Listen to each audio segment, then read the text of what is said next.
আজকে যে টপিক নিয়ে কথা বলবো সেটা হচ্ছে আমাদের ইংলিশ স্পিকিং নিয়ে। তো অনেকেই আমাকে ইনবক্সে টেক্সট করছে যে ইংলিশে স্পিকিংয়ে কেউ ভালো করে। এই টপিক নিয়ে হচ্ছে আজকে একটু শর্টকাটে বলবো আর কি, এক দুই লাইন। তো ইংলিশ নিয়ে আমাদের প্রথম যে সমস্যাটা স্পিকিংয়ের সময় সেটা হচ্ছে আমরা কথা বলার সময় কি করি, নেক্সট সেন্টেন্সে কি বলবো সেটা হচ্ছে বাংলায় থিঙ্কিং করি। বাংলায় থিঙ্কিং করার পরে সেটা ইংলিশে ট্রান্সলেট করি মাথার মধ্যে, তারপর হচ্ছে সেই সেন্টেন্সটা বলি। তো এইটার মধ্যে হচ্ছে অনেকগুলো টাইম ওয়েস্ট হয়, তার ফলে আমাদের ফ্লুয়েন্সি নষ্ট হয়। এখন এইটা ঠিক করার জন্য একটা উপায় আছে, সেটা হচ্ছে আমাদের ইংলিশে থিঙ্কিং করা শিখতে হবে। তো আমরা নেক্সট সেন্টেন্সে কী বলবো সেটা হচ্ছে ইংলিশে আমরা থিঙ্ক করব, ইংলিশেই বলবো, ওইটাকে বাংলায় থিঙ্ক করে ট্রান্সলেট করা। এখানে আমাদের এইটা অভ্যাস করতে হয়, আসলে এটা প্র্যাকটিসের বিষয়। দ্বিতীয়ত হচ্ছে আমরা যখন কথা বলি তখন হচ্ছে যেমন বাংলা যখন কথা বলি তখন নেক্সট লাইনটা কি বলবো এটা আমি না ভেবেই দাপদপ করে বলে দিতে পারি আর কি। ঠিক আছে, ইংলিশও এমন করতে হবে যে না ভেবেই কিছু বলার যদি দক্ষতা অর্জন করা হয় তাহলে ইংলিশের ফ্লুয়েন্সিটা অনেক ভালো হয়। ঠিক আছে, তো এটার উপায় কি, এটা হচ্ছে প্র্যাকটিসের বিষয়। এরকম আমার মতো একটা মোবাইলটা নাও, মোবাইল নিয়ে ক্যামেরাটা অন করে, ক্যামেরা ভিডিও রেকর্ডিং করো না করো, ক্যামেরাটা অন করে তুমি কথা বলতে থাকো। এভাবে কথা বলতে বলতে দেখবে একসময় জড়তা কেটে গেছে, একসময় হচ্ছে মানে ফ্লুয়েন্টলি কথা বলতে পারতেছো। ঠিক আছে, এখন দুই নম্বর সমস্যা যেটা, সেটা হচ্ছে আমরা কথার মধ্যে ও এগুলো বলি। যেমন আমি একটু উদাহরণ দিচ্ছি, tomorrow is my assignment submission last date, but I can not do that because.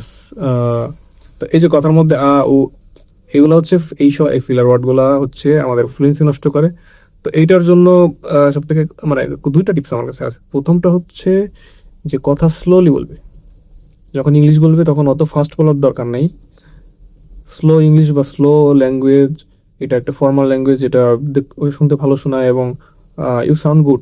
Slowly বলি তাহলে হচ্ছে ওই ও যে বলার যে টাইমটা, ওই টাইমটা আমার ওয়ার্ডগুলা মানে গ্র্যাপ করে নিচ্ছে, তাই না? যেমন হচ্ছে আমি একটা উদাহরণ, ওই উদাহরণটাই বলবো।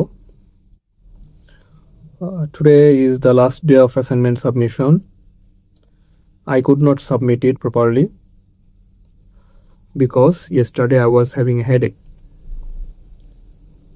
তো দেখো এখানে আমি যখন বললাম তখন আস্তে আস্তে বলছি, স্লোলি কথা বলছি।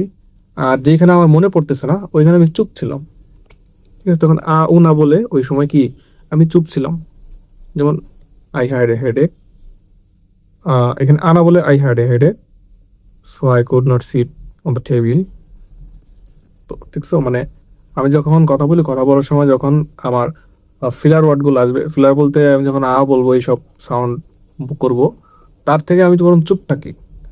পরেরটা পরের লাইন কখন বলবো তখন ভাবা পর্যন্ত চুপ থাকি, 5 সেকেন্ড পর্যন্ত চুপ থাকা যায় এরকম। তো এরকম করে করে আমরা ফ্লুয়েন্সিটা ঠিক করতে পারি। নাম্বার 2 হচ্ছে আমরা ওয়ার্ডগুলো টেনে টেনে বলতে পারি। যেমন এখানে আমরা উ বলবো, বলবো, ওই জায়গায় আমি টেনে টেনে কথা বলবো। যেমন হচ্ছে এরকম, today is the last day of my assignment submission date, I have to submit it before 2 p.m. but I couldn't do it because I had a headache last night. তাহলে দেখো এখানে আমি টেনে টেনে বললাম, যে এখানে আমি থেমে যাব বা হচ্ছে আগে সাউন্ডটা করতাম, ওইখানে আমি জাস্ট টেনে দিচ্ছি একটু। ঠিক আছে, যেমন হ্যাড এ হেডেক, তো এখানে আই না বলে আমি হ্যাড এ হেডেক। তো এইটা হচ্ছে আমি টেনে টেনে বলতেছি, তো ওইখানকার যে অপ্রীতিকর সাউন্ডগুলো এখানে আসতেছে না। তো কথার মধ্যে বা এই টাইপের সাউন্ড করা, এইটার এই ধরনের সাউন্ড করা যায়, কিন্তু সেটার বিকল্প কিছু সাউন্ড আছে। মানে একটা সাউন্ড আছে, সেটা আমরা করতে আহ, অনেক বড় বড় ইংলিশ কমেন্টাররাও এই সাউন্ডটা ইউজ করে। যেমন হচ্ছে বলতে পারি যে today is the last day of assignment submission, but I couldn't submit it because yesterday I had a headache. It was so I am a little bit tensed. I fear that I could lose some marks. তো দেখো এখানে আমি ওই আর জায়গায় ও এইসবের জায়গায় আমি কি বলছি, তো এটা নেটিভরা ইউজ করে মাঝে মধ্যে, এটা করা যায়, কোনো সমস্যা নেই। তো সব থেকে বেস্ট মেথড হচ্ছে আস্তে আস্তে কথা বলা এবং চুপ থাকা, যেখানে মাথায় কিছু আসবে না সময় চুপ থাকবে। ঠিক আছে, তো এই ধরনের হচ্ছে এই টিপসটা ফলো করলে মোটামুটি ফ্লুয়েন্সি আনা যায়। তো এটা আমি নিজে এক সময় প্র্যাকটিস করতাম। তো এইভাবে প্র্যাকটিস করতে করতে এখন মোটামুটি স্পিকিং করতে পারি আর কি। নেক্সট একটা ভিডিও দিব যে কিভাবে নেটিভদের মতো ইংলিশে কথা বলতে হয়, ওদের প্রোনাউন্সিয়েশন কিভাবে করতে হয়, সেরকম একটা ভিডিও দিব।